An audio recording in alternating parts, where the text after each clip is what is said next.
Alrighty folks, so we're back out here with the 89 Jeep Wrangler YJ once again, and you can probably see I've put a fuse block in here. So let me explain what I figured out and how I did it and so forth and whatnot. Just give me 1 second and we'll go through that. Alrighty, we'll be using this here as a pointer. Okay, so these had fusible links on them. Now, one of these circuits, I'm not sure which one it was, I split it in two because it had 4 wires going into it, into one little tiny fusible link. But anyway, we've got 1, 2, 3, 4. We've got 4 fuse circuits. This one here is pretty heavy. This does your headlights, your driving lights, or your fog lights, whatever you want to call those. It's your main power for your ignition, your blower motor. It does quite a bit. A 20 amp fuse, I put my my multimeter in the amp mode, and I tried to check the amp draw with everything turned on. It exceeded 20 amps. But you know, my multimeter only goes to 20, so I wasn't sure how much higher. So if you put a 30 amp fuse in there, it doesn't blow. So a 30 amp fuse doesn't blow. So I'm guessing it's probably under 30 amps. So that's what we're running here, a 30 amp fuse on this circuit. This one here, as far as I can tell, does the light under the hood and the 3 lights inside the interior. So that there got a 20 amp fuse. This one here, I can't tell what it does. It had a fusible link on it. It has to do something. It was a smaller wire. So I've tried to track it down. I have no idea what it does, but it doesn't draw hardly anything. So that's got a 20, and that factory circuit there, number 2, I put on there.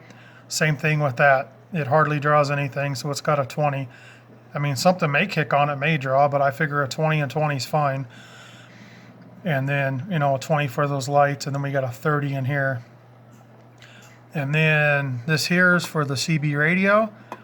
That has a, what does that have?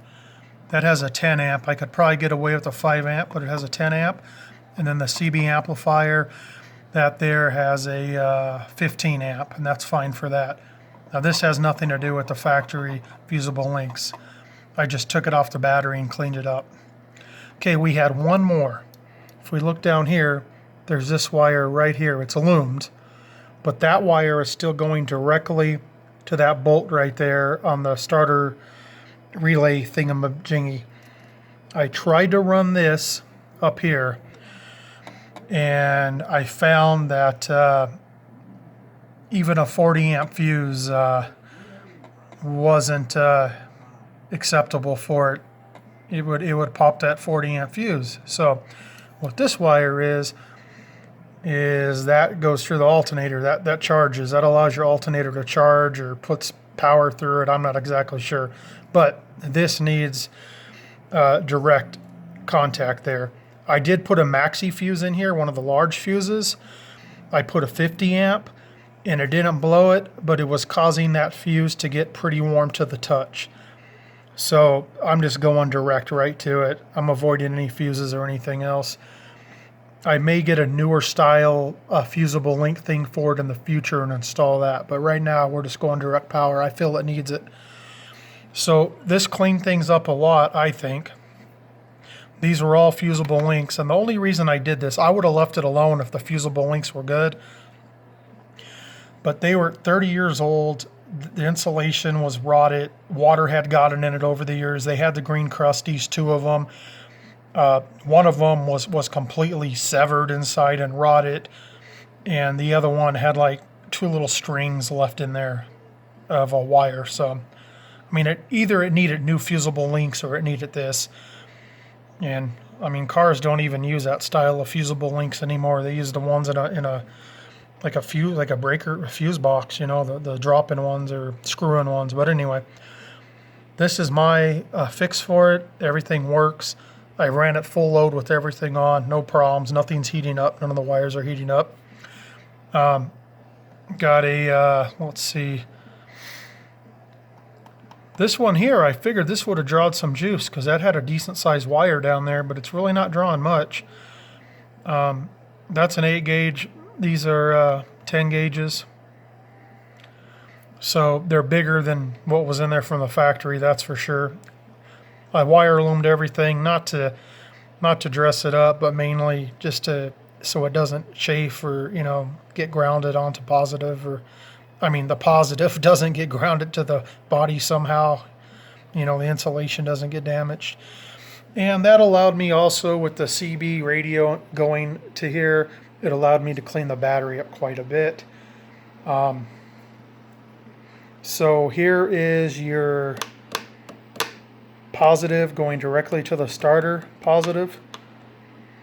This here is going directly to that relay box that goes to the starter, gets the main power wire, and that's where all the fusible links used to go. So from this right here, that relay or whatever it is down there, what I have is, you can see how large this wire is, this red wire. That's got to be, I think that's a number, I believe that's a number 4 wire. So I've got it run to the battery to that, and then I've also got it run off that, whatever that box is down there, relay, solenoid, whatever you want to call it. Distribution, I don't know what you want to call it. But anyways, I got another one of those running right here. You can see there's that big thick number 4 wire there too.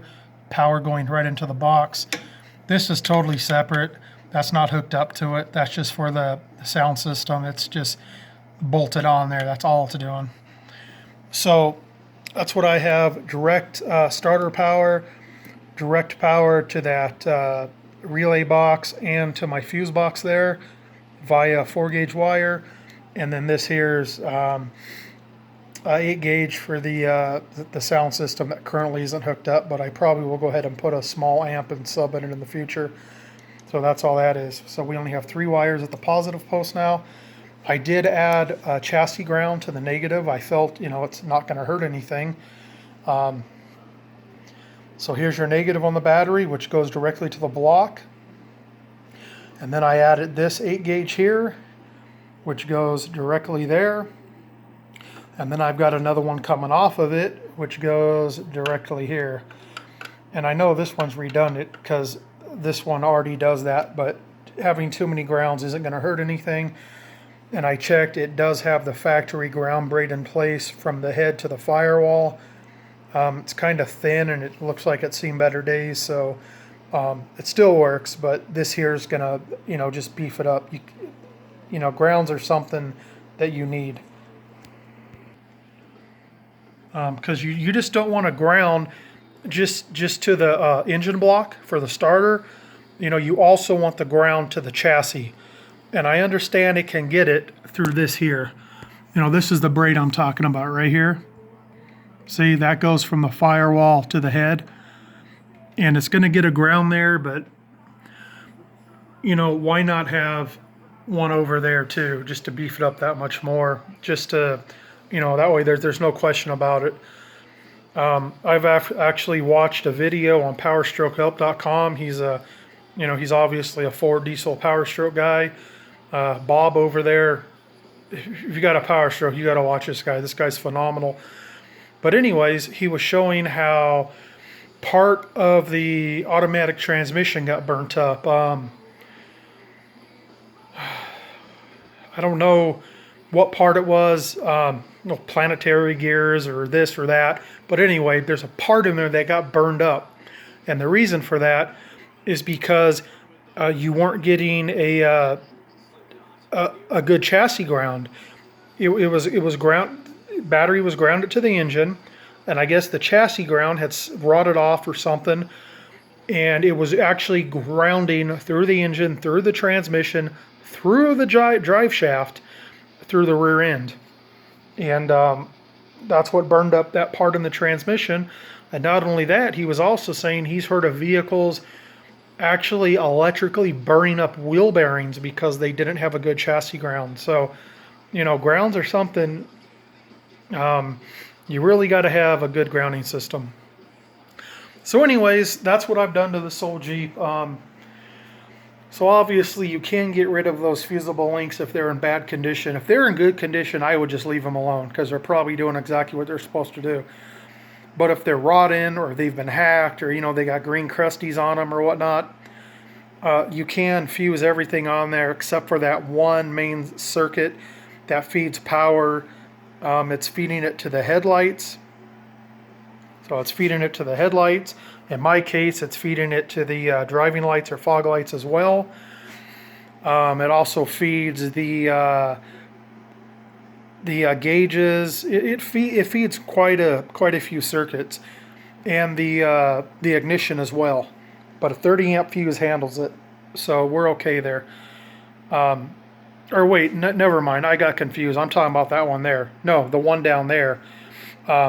That one down there that I couldn't run a fuse through. I got confused. That is for the alternator, charging the alternator charge. So that's important. That has to go directly to that power there. All right, guys. Hope this helped. You know, 30-year-old vehicle. I'm sure someone out there is having this trouble. So thanks for watching. Have a good one.